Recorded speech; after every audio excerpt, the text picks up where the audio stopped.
Governor Strickland signed an emergency executive order this morning that bans exotic pet ownership for new pets and requires existing pet owners no longer to breed or sell. It's only in effect for 90 days. It's an emergency rule. Would you continue that? Well, I don't. Well, I mean, I know some people that are exotic animals. So, a few of them may be here today.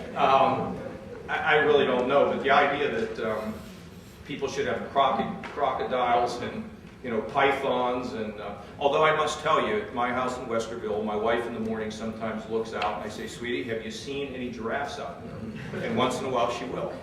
But yeah, I think we don't want. And look, what I know about this whole exotic animal thing, if we think about the Everglades, people taking their snakes and dumping them down there, kind of a crisis in the Everglades. We don't want exotic animals here where somebody's bringing something in, and and then some neighbor gets hurt. So we'll look at it. I mean, it sounds reasonable, but let me just take a look at it. I would be inclined to say we should continue it. Okay, yes, sir. Following up on that executive order was part of the agreement with the Humane Society of the United States. Oh, okay. Have you had a chance to sit down with Director Zeringer and decide? Well, he's been meeting. Good, finish. I was just going to say, have you decided how much or any of that you're going to keep or continue? Well, look, that agreement is there. I've asked Jim Zeringer to talk to the community. I have not seen any troubled water at this point. My concern about the agreement, frankly, is that we'd like to build a bigger poultry industry. Now, the poultry industry is, they're pretty restricted. So what will happen is the ones who are here can get bigger, but there probably aren't any people outside the state who want to come in. I mean, that's what we have. Let me tell you the other thing I'm concerned about.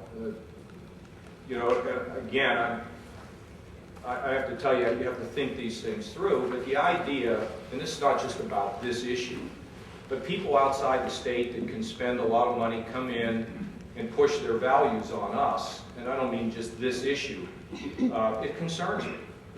I think Zeringer even has a bill in the legislature to say we should somewhat restrict the ability of outsiders to dictate what goes on in Ohio. I'm concerned about it. I'll tell you another thing I'm concerned about. I've absolutely been concerned about about how this casino stuff happened. I know the public voted for it, but not a good deal. It's not a good deal. So, when I look at the Humane Society agreement and all that, I don't want to go and put the toothpaste back in the tube unless somebody comes and says, terrible, disaster, it'll go in effect. And Jim told me that his meeting with the Humane Society representative was good. So far, so good. Yes, sir.